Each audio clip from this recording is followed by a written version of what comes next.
Alright everybody, welcome to the new episode of Psycho's Platters, episode 157.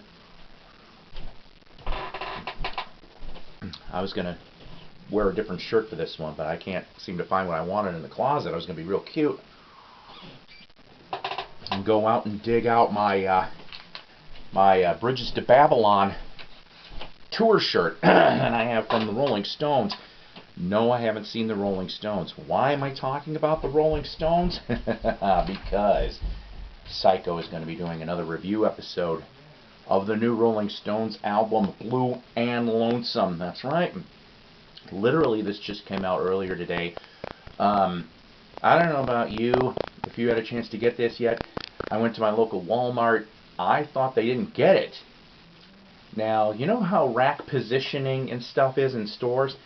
This was on the bottom. This was on the bottom. To me, that's slightly disgraceful. I know it's business. It's the music business. But we care about the Stones, don't we? We buy the stuff. But yet, here's New Country, Miranda Lambert. I don't know. There was other ones up there. And whatever, you know, if you like that stuff too, that's fine. But this being on the bottom shelf, almost in the last place? No. So listen, this thing, I'm going to tell you a little bit about it real quick. Like I said, it came out today. Blue and Lonesome was recorded in December 2015 for 2 weeks in April 2016. It is the 23rd British and 25th American studio album.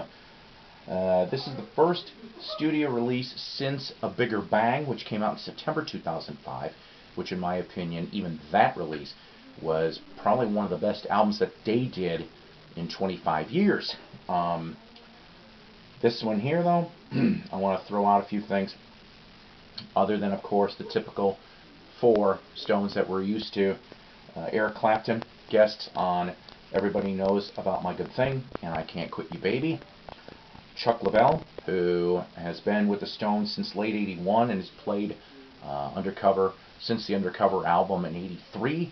Of course, former Allman Brothers and Sea Level band member, along with God knows how many session playings he's done. He's on here still.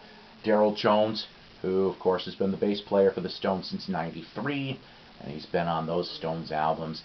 He's on here.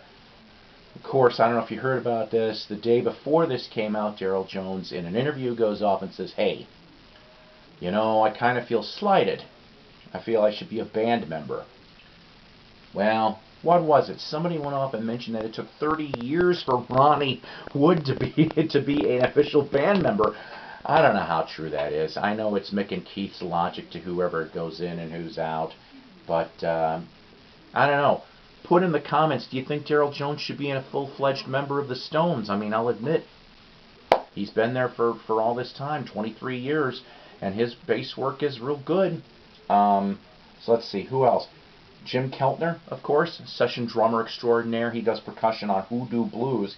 Both singles, Just Your Fool, which was the first one that came out, and Hate to See You Go.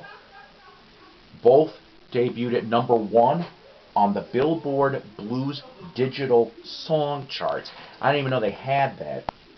So let me show you really quick here. This is what the inlay looks like. You've got this. Then it goes into this. I like this. This is an awesome picture in my opinion. Let me show you a picture of the photo book here. Here's what it looks like. Here's the front. Here's the back. Here's a picture of Mick. And good old Keith and Charlie, the ever backbeat of the band. Thank God Charlie's still around too, right? Thank God all of them are still around, and Ronnie. And then it mentions the sessions, of course, and who was on the stuff.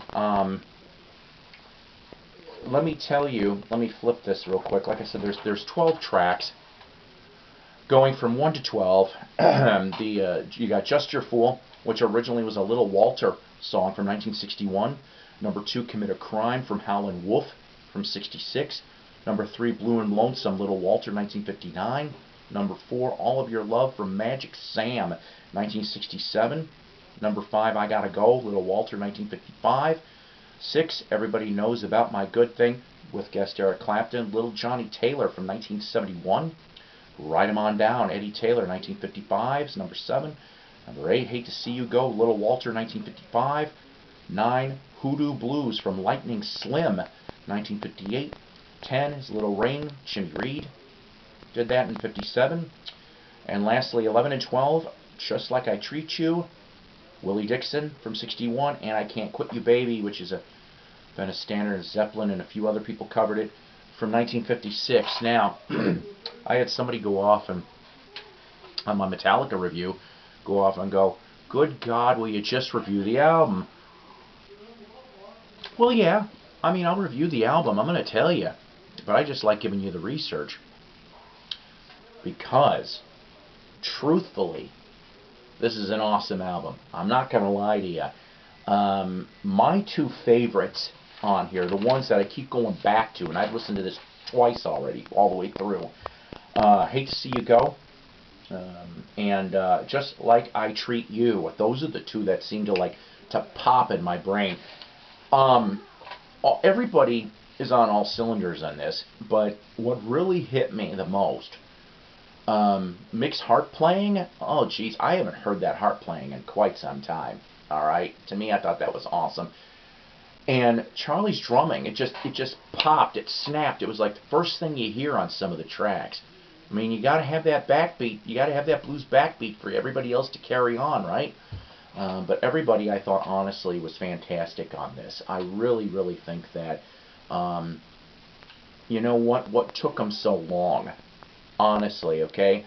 Now, on a side note, I can't remember, I think it was Keith went off, or maybe it was Charlie, and opened their mouth and said, maybe it was Ronnie, I'm getting confused. It wasn't Mick, though. That they said that during all of those sessions, that a half an album of new material is done. It's in the can. So, you know, this is a beautiful blues album. I mean, after all, that's in '62, that's what the Stones started. They were blues, they were R&B. Boom, you know, that's what it was. This album proves that they still have it. They still got it. I'm not lying. Go get this thing. The thing is that I know it's got to be put out on vinyl, okay? I went and looked at the Regular Suspects. It hasn't come out on vinyl yet, at least in the store levels that I go to, alright? So that's why I had to listen. I had to buy this and I had to listen to this. Put in the comments, honestly, if you bought this album, what's your favorite song off this album? If you haven't bought this yet, but you're watching this, what is one of your favorite Stones blues-based songs, okay? Tell me that. But, you know, and also tell me in the comments if there's going to be any other special editions of this, like bonus tracks or different things like that. Because to my knowledge, just these 12 is what is getting put out for the moment. I thought I heard somewhere that they cut 15 tracks. I could be wrong on that. But that's what I thought I heard. So, like I said, Blue and Lonesome, brand new Stones album came out today. Go get it. Alright guys, until next time, take care, God bless, rock on, and I'll see you again.